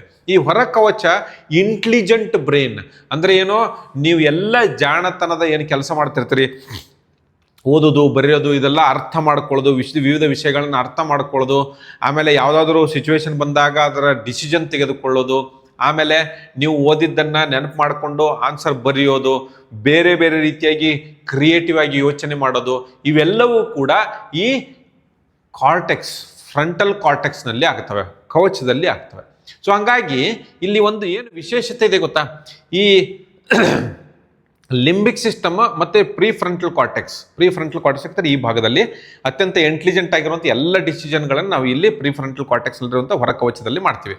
ಸೊ ಇವೆರಡೂ ಕೂಡ ಹೆಂಗಂತಂದರೆ, ಇದು ಒಂದಕ್ಕೊಂದು ಹೆಂಗೆ ಮಾಡ್ತಂದ್ರೆ, ಒಂದು ವೇಳೆ ಲಿಂಬಿಕ್ ಸಿಸ್ಟಮ್ ಕೆಲಸ ಮಾಡೋಕ್ಕೆ ಶುರು ಮಾಡಿದ್ರೆ, ನಮ್ಮ ಎಮೋಷನ್ಸ್, ಯಾವ ಫೀಲಿಂಗ್ಸು ಮುಖ್ಯವಾಗಿ ನಾನು ಹೇಳ್ತಾ ಇರೋದು ಈ ಆಟೋಮೆಟಿಕ್ ಆಗಿ ಬರುವಂಥ ಫೀಲಿಂಗ್ಸ್ ಯಾವುದೋ, ಅಂಜಿಕೆ, ಸಿಟ್ಟು, ಆಮೇಲೆ ನಿಮಗೆ ಡಿಸಪಾಯಿಂಟ್ಮೆಂಟ್, ದುಃಖ, ಇಂಥವೆಲ್ಲ ಆದಾಗ ಈ ಲಿಂಬಿಕ್ ಸಿಸ್ಟಮ್ ಕೆಲಸ ಮಾಡ್ತಾ ಇರುತ್ತೆ. ಈ ಲಿಂಬಿಕ್ ಸಿಸ್ಟಮ್ ಕೆಲಸ ಹೆಚ್ಚು ಮಾಡಿದ ಹಾಗೆ ಈ ಫ್ರಂಟಲ್ ಕಾರ್ಟೆಕ್ಸ್ ಇರ್ತಲ್ಲ, ಇದು ಸಾವಕಾಶವಾಗಿ ಸ್ವಿಚ್ ಆಫ್ ಆಗುತ್ತೆ. ಆ್ಯಕ್ಚುಲಿ ಈ ಲಿಂಬಿಕ್ ಸಿಸ್ಟಮ್ ಕೆಲಸ ಶುರು ಮಾಡಿದ ಕೂಡ ಇದು ಸ್ವಿಚ್ ಆಫ್ ಆಗುತ್ತೆ, ನಿಧಾನಕ್ಕೆ ಸ್ವಿಚ್ ಆಫ್ ಆಗಿ ಶುರು ಆಗುತ್ತೆ. ಒಂದು ವೇಳೆ ಈ ಇಂಟೆಲಿಜೆಂಟ್ ಬ್ರೈನ್ ಏನಿದೆಯಲ್ಲ, ಫ್ರಂಟಲ್ ಕಾರ್ಟೆಕ್ಸ್ ಕೆಲಸ ಮಾಡೋಕ್ಕೆ ಶುರು ಮಾಡಿಬಿಟ್ರೆ, ಹೆಚ್ಚು ಕೆಲಸ ಮಾಡೋಕ್ಕೆ ಶುರು ಮಾಡಿದ್ರೆ, ಈ ಲಿಂಬಿಕ್ ಸಿಸ್ಟಮ್ ಏನು ಮಾಡುತ್ತೆ, ಕಡಿಮೆ ಕೆಲಸ ಮಾಡೋಕ್ಕೆ ಶುರು ಮಾಡುತ್ತೆ ಅಥವಾ ಸ್ವಿಚ್ ಆಫ್ ಆಗಿಬಿಡುತ್ತೆ. ಸೊ ಅನೇಕ ರೀತಿಯಿಂದ ನೀವು ಬಹಳಷ್ಟು ಜನ ಹೇಳೋದನ್ನು ಕೇಳಬೇಕು, ಹೃದಯದಿಂದ ನೀನು ನಿರ್ಧಾರವನ್ನು ತೆಗೆದುಕೊಳ್ಳಬೇಡ, ತಲೆಯಿಂದ ತೆಗೆದುಕೋ. ಆ್ಯಕ್ಚುಲಿ ಎರಡೂ ಕೂಡ ಬ್ರೈನ್ನಲ್ಲೇ ನಡೆಯೋದು. ಆದರೆ ಹೃದಯದಿಂದ ಅಂದರೆ ಭಾವನೆಯಿಂದ, ಎಮೋಷನ್ನಿಂದ ನಾವು ಡಿಸಿಷನ್ನ ತೆಗೆದುಕೊಂಡಾಗ ಏನಾಗುತ್ತೆ, ಈ ಇಂಟೆಲಿಜೆಂಟ್ ಬ್ರೈನ್ ಇರುತ್ತಲ್ಲ, ಆ ಇಂಟೆಲಿಜೆಂಟ್ ಬ್ರೈನ್ ಕೆಲಸ ಮಾಡ್ತಾ ಇರೋದಿಲ್ಲ, ಇದು ಕೆಲಸ ಮಾಡ್ತಾ ಇರುತ್ತೆ. ಲಿಂಬಿಕ್ ಸಿಸ್ಟಮ್ ಕೆಲಸ ಮಾಡ್ತಾ ಇರುತ್ತೆ. ಲಿಂಬಿಕ್ ಸಿಸ್ಟಮ್ ಒಂದು ವೇಳೆ ಕಡಿಮೆ ಕೆಲಸ ಮಾಡಿ ಫ್ರಂಟಲ್ ಕಾರ್ಟೆಕ್ಸ್ ಅಂದರೆ ಇಂಟೆಲಿಜೆಂಟ್ ಬ್ರೈನ್ ಕೆಲಸ ಮಾಡುವಾಗ ಈ ಲಿಂಬಿಕ್ ಸಿಸ್ಟಮ್ ಕೆಲಸ ಮಾಡೋದು. ಹಾಗಾಗಿ ಕೆಲವು ಬಿಸ್ನೆಸ್ ಡಿಸಿಷನ್ನಲ್ಲೆಲ್ಲ ನಾವು ಎಮೋಷನ್ನ ತರಬಾರ್ದು ಅಂತ ಹೇಳ್ತಾರಲ್ಲ. ಯಾಕಂತಂದರೆ ಅವಾಗ ಇಂಟೆಲಿಜೆಂಟ್ ಡಿಸಿಷನ್ನ ತೆಗೆದುಕೊಳ್ಬಾರ್ದು. ಇದನ್ನು ನಾವು ಅರ್ಥ ಮಾಡ್ಕೋಬೇಕು. ನಿಮಗೆ ಎಕ್ಸಾಮ್ನಲ್ಲಿ ಎಲ್ಲವೂ ಬ್ಲ್ಯಾಂಕ್ ಆಗಿದ್ದು ಯಾಕಂತಂದರೆ ಲಿಂಬಿಕ್ ಸಿಸ್ಟಮ್, ಫಿಯರ್, ಸ್ಟ್ರೆಸ್, ಅಂಜಿಕೆ, ಒತ್ತಡ, ಹೆದರಿಕೆ ಇವೆಲ್ಲವೂ ಹೆಚ್ಚಾಗಿದ್ದರಿಂದ ಈ ಏನಾಯ್ತು, ಲಿಂಬಿಕ್ ಸಿಸ್ಟಮ್ ಜಾಸ್ತಿ ಕೆಲಸ ಮಾಡೋಕ್ಕೆ ಶುರು ಮಾಡಿತು. ಈ frontal cortex, pre frontal cortex, intelligent brain ತನ್ನ ಕೆಲಸವನ್ನು ನಿಲ್ಲಿಸ್ಬಿಡ್ತು. ಓಕೆ, ನಾವೀಗೇನು ಮಾಡಬೇಕು, ಎಕ್ಸಾಮ್ನಲ್ಲಿ ಪ್ರೀ ಫ್ರಂಟಲ್ ಕಾರ್ಟೆಕ್ಸ್ ಕೆಲಸ ಮಾಡಬೇಕು, ಲಿಂಬಿಕ್ ಸಿಸ್ಟಮ್ ಸ್ವಿಚ್ ಆಫ್ ಆಗಬೇಕು. ಆ ರೀತಿಯಾದಂಥ ಸಿಸ್ಟಮನ್ನು ನಾನು ಹೇಳ್ಕೊಡ್ತೀನಿ, ಅದನ್ನು ನೀವು ಮಾಡಿದರೆ ಆಗತ್ತೆ. ಅರ್ಥ ಆಯ್ತಾ? ಸೊ ಇವೆರಡನ್ನು ಕೂಡ ನಾವು ಕರೆಕ್ಟಾಗಿ ಯುಟಿಲೈಸ್ ಮಾಡ್ಕೊಂಡ್ಬಿಟ್ರೆ ನಮಗೆ ಸರಿಯಾದ ಟೈಮ್ನಲ್ಲಿ ಸರಿಯಾದಂತಹ ಮಾಹಿತಿ ನಮಗೆ ಹೆಂಗೆ ಬೇಕೋ ಹಂಗೆ ಬರುತ್ತೆ. ಇನ್ನು ಕೊನೆಯದಾಗಿ ನಾವು ಈಗ ಮೆದುಳಿನ ತರಂಗಗಳನ್ನು ಅರ್ಥ ಮಾಡ್ಕೊಳ್ಳೋಣ. ನಮ್ಮ ಮೆದುಳಿನಲ್ಲಿ 4 ರೀತಿಯಾದಂಥ ತರಂಗಗಳಿವೆ. ಒಂದನೇದ್ದು ಅಲ್ಫಾ, ಎರಡನೇದ್ದು ಬೀಟಾ, ಮೂರನೇದ್ದು ಥೀಟಾ, ನಾಲ್ಕನೇದು ಡೆಲ್ಟಾ. ನಾವೀಗೇನು ಮಾತನಾಡ್ತಾ ಇದ್ದೀವಿ, ನಾನು ಮಾತನಾಡ್ತಾ ಇದ್ದೀನಿ, ನೀವು ಕೇಳ್ತಾ ಇದ್ದೀರಿ ವಿಡಿಯೋ. ಈ ಟೈಮ್ನಲ್ಲಿ ಒಂದು ವೇಳೆ ನೀವು ಇದನ್ನು ಪೂರ್ತಿ ಜಾಗೃತ ಸ್ಥಿತಿಯಲ್ಲಿ ಯಾರ ಜೊತೆಗೆ ಮಾತನಾಡುವಾಗ, ಎಲ್ಲಿಗೂ ಹೋಗುವಾಗ, ಯಾವುದೋ ಒಂದು ಕೆಲಸವನ್ನು ಮಾಡುವಾಗ ನಮ್ಮ ಯಾವ ಸಿಸ್ಟಮ್, ಯಾವ ತರಂಗಗಳು ನಮ್ಮ ಬ್ರೈನ್ನಲ್ಲಿ ಕೆಲಸ ಮಾಡ್ತಿರ್ತಾವೆ ಅಂದರೆ ಅವಕ್ಕೆ ಬೀಟಾ ಅಂತೀವಿ. ಭಾಳ ಫಾಸ್ಟಾಗಿ ಕೆಲಸ ಮಾಡೋವಂಥದ್ದು. ನೀವು ಎಲ್ಲೋ ಒಂದು ಏನೋ ಒಂದು ಅಸೈನ್ಮೆಂಟ್ ಇರುತ್ತೆ, ಯಾವುದೊಂದು ಕೆಲಸ ಇರುತ್ತೆ, ಅದನ್ನ ಕೆಲಸವನ್ನು ಫಾಸ್ಟಾಗಿ ಮಾಡ್ತಾ ಇರುವಾಗ ಬೀಟಾ ತರಂಗಗಳು ನಿಮ್ಮ ಬ್ರೈನ್ನಲ್ಲಿ ಉದ್ಭವ ಆಗ್ತಾ ಇರ್ತವೆ, ಅವುಗಳು ಕೆಲಸ ಮಾಡ್ತಾ ಇರ್ತವೆ. ಆಮೇಲೆ ಅಲ್ಫಾ ಅಂದರೆ ಏನು? ಅಲ್ಫಾ ಅಂತಂದರೆ ಈ ಮೆಡಿಟೇಷನ್ ಮಾಡ್ತೀವಲ್ಲ, ಧ್ಯಾನವನ್ನು ಮಾಡ್ತೀವಲ್ಲ, ಅಥವಾ ನೀವು ಯಾವ ರೀತಿ ನೀವು ವಾಕಿಂಗ್ನಲ್ಲಿ ಹೋಗುವಾಗ ನೀವು ನಿಧಾನಕ್ಕೆ ಯೋಚನೆ ಮಾಡ್ತಾ ಹೋಗ್ತಾ ಇರ್ತೀರಲ್ಲ, ಅದು ಕಣ್ಣು ಮುಚ್ಚಿಕೊಂಡು ನಾವು ಧ್ಯಾನವನ್ನು ಮಾಡಿದಾಗ ಈ ಎಲ್ಲ ಸಮಯದಲ್ಲಿ ಅಲ್ಫಾ ತರಂಗ ಅವು ಸ್ವಲ್ಪ ಸ್ಲೋ ಆಗಿರ್ತವೆ. ಅಲ್ಫಾ ತರಂಗಗಳು ಕೆಲಸವನ್ನು ಮಾಡ್ತಾ ಇರ್ತವೆ. ಅಲ್ಫಾ ತರಂಗದಲ್ಲಿ ನಾವು ಒಂದು ವೇಳೆ ಜಾಸ್ತಿ ಹೊತ್ತು ಇದ್ದಲ್ಲಿ ನಮಗೇನಾಗತ್ತಂತಂದರೆ ನಮ್ಮ ಮನಸ್ಸಿನ ಮೇಲೆ, ನಮ್ಮ ಬ್ರೈನ್ ಮೇಲೆ ಕಂಟ್ರೋಲ್ ಜಾಸ್ತಿ ಆಗುತ್ತೆ. ಅಲ್ಲಿ ಸಮಾಧಾನವಾಗಿ ನಾವು ಡಿಸಿಷನ್ಗಳನ್ನು ತೆಗೆದುಕೊಳ್ಬೋದು, ಸಮಾಧಾನವಾಗಿ ನಾವು ಓದಿದ್ದನ್ನು ಅರ್ಥ ಮಾಡ್ಕೊಳ್ಬೋದು. ನೀವು ಓದಬೇಕಾದ್ರೆ ಯಾವಾಗಲೂ ಅಲ್ಫಾ ತರಂಗದಲ್ಲಿ ಇರಬೇಕು. ಅಲ್ಫಾ ತರಂಗದಲ್ಲಿ ಇರೋಕ್ಕೆ ಪ್ರಯತ್ನ ಮಾಡಿದರೆ ನೀವು ಓದಿದ್ದು ಬಹಳ ದಿನ ನೆನಪುಳಿಯುತ್ತೆ ಮತ್ತು ಬಹಳ ಸರಿಯಾಗಿ ಅರ್ಥ ಆಗುತ್ತೆ. ಮೂರನೇದ್ದು ಥೀಟಾ. ಥೀಟಾ ಅಂತಂದರೆ ಯಾವ ರೀತಿ ಗೊತ್ತಾ, ನೀವು ಮಲಗೋಕ್ಕಿಂತ ಮೊದಲು ಅಥವಾ ಮಲಗಿದ ಮೇಲೆ ಸ್ವಲ್ಪ ನಿದ್ರೆಗೆ ಜಾರುವಂಥ ಸಮಯ ಇರುತ್ತಲ್ಲ, ಈ ಕನಸುಗಳು ಬರುವಂಥ ಸಮಯ ಇರುತ್ತಲ್ಲ, ಆ ಆವಾಗ ಒಂದು ನಿದ್ದೆಗೆ ಜಾರುವಂತಹ ಸಮಯದಲ್ಲಿ ಥೀಟಾ ವೇವ್ಗಳಿರ್ತವೆ. ಈ ಥೀಟಾ ವೇವ್ಗಳು ಅಥವಾ ಬೆಳಿಗ್ಗೆ ಎದ್ದ ಮೇಲೆ ಇನ್ನೂ ಎಚ್ಚರ ಆಗಕ್ಕಿಂತ ಮೊದಲು ಇರುವಂಥವು ಥೀಟಾ. ಇದು ಇನ್ನೂ ಸ್ಲೋ ಆಗಿ ಇರುವಂಥ ಈ ತರಂಗಗಳು. ಈ ಥೀಟಾ ತರಂಗದಲ್ಲಿ ನಮಗೆ ಯಾವುದು ನಿದ್ರೆ ಮತ್ತು ಜಾಗೃತ ಅವಸ್ಥೆಗಳ ನಡುವೆ ಇರುತ್ತೆ. ಇಲ್ಲೂ ಕೂಡ ಬಹಳಷ್ಟು ಕ್ರಿಯೇಟಿವ್ ಐಡಿಯಾ ಬರ್ತವೆ. ಎಷ್ಟೋ ಸರಿ ನಿಮ್ಗೆ ಆಗಿರ್ಬೇಕು ನೋಡ್ರಿ, ಯಾವುದೋ ಒಂದು ವಸ್ತುವನ್ನು ಅಥವಾ ನಾವು ಕೀಲಿ ಕೈಯನ್ನು ಎಲ್ಲೋ ಇಟ್ಟಿರ್ತೀವಿ, ಎಷ್ಟು ಕೇಳಿದರೂ ನೆನಪಾಗಲ್ಲ, ಎಷ್ಟು ಹುಡುಕಾಡಿದ್ರೂ ಸಿಗೋದಿಲ್ಲ. ಓಕೆ, ಆದರೆ ಬೆಳಿಗ್ಗೆ ಎದ್ದು ಕೂಡಲೇ ಒಮ್ಮೆಲೆ ನಮಗೆ ಗೊತ್ತಾಗುತ್ತೆ, ಓ ಅಲ್ಲಿ ಇಟ್ಟಿದ್ನಲ್ಲ ಅಂತ ನೆನಪಾಗ್ಬಿಡುತ್ತೆ. ಸೊ ಅದೆಲ್ಲ ಏನದು, ಅದು ನಿಮ್ಮ ಥೀಟಾನಲ್ಲಿ.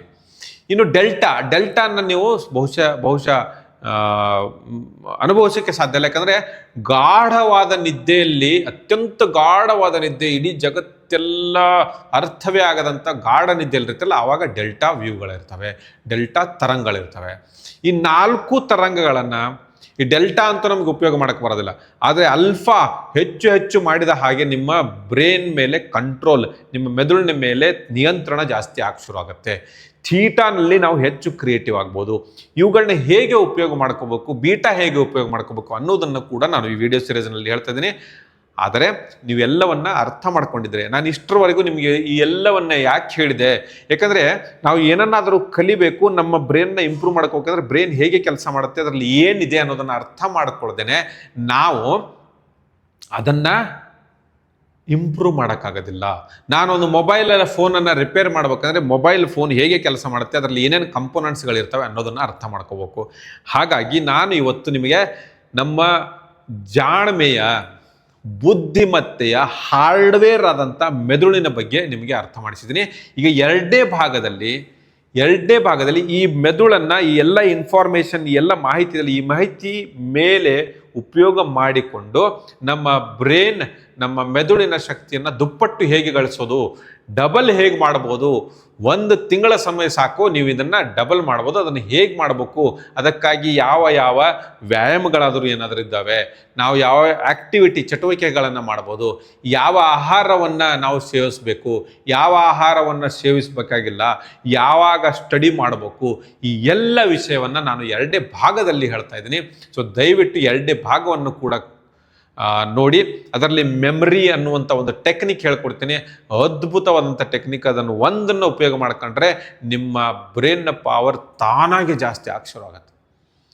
ಸೊ ಅಲ್ಲಿವರೆಗೂ, ಮುಂದಿನ ವಿಡಿಯೋ ಬರೋವರೆಗೂ ದಯವಿಟ್ಟು ಇದನ್ನೆಲ್ಲವನ್ನು ಅರ್ಥ ಮಾಡ್ಕೊಳ್ಳಿ. ನಾನು ಬರೋವರೆಗೂ ದಯವಿಟ್ಟು ಕಾಯಿರಿ. ಮತ್ತು ನಿಮಗೆ ಈ ಸೀರೀಸ್ ಇಷ್ಟ ಆಗಿದರೆ ದಯವಿಟ್ಟು ನಿಮ್ಮ ಗೆಳತಿಯರಿಗೆ ಶೇರ್ ಮಾಡಿ. ಮತ್ತು ನಿಮಗೆ ಮುಂದೆ ಏನಾದರೂ ಪ್ರಶ್ನೆಗಳಿದ್ರೆ, ಏನಾದರೂ ಅರ್ಥ ಮಾಡ್ಕೊಳ್ಬೇಕಾಗಿದ್ರೆ, ಏನಾದರೂ ಹೊಸದಾದಂತಹ ಟೆಕ್ನಿಕ್ಗಳು ಬೇಕಾಗಿದ್ರೆ ದಯವಿಟ್ಟು ಕಮೆಂಟ್ ಮಾಡಿ. ಮತ್ತು ನೀವು ಈಗಾಗಲೇ ಸಬ್ಸ್ಕ್ರೈಬ್ ಆಗಿರಲಿಲ್ಲ ಅಂದರೆ ಸಬ್ಸ್ಕ್ರೈಬ್ ಮಾಡಿ ಅಂತ ಹೇಳ್ತಾ, ಆದರೆ ಹೋಗೋಕ್ಕಿಂತ ಮೊದಲು ಎಲ್ಲಿಯವರೆಗೆ ಗೆಲ್ಲುವುದಿಲ್ಲವೋ ಅಲ್ಲಿವರೆಗೆ ನಿಲ್ಲುವುದಿಲ್ಲ ಅಂತ ಹೇಳ್ತಾ ಈ ವಿಡಿಯೋ ಮುಗಿಸ್ತಾ ಇದ್ದೀನಿ. ಧನ್ಯವಾದ.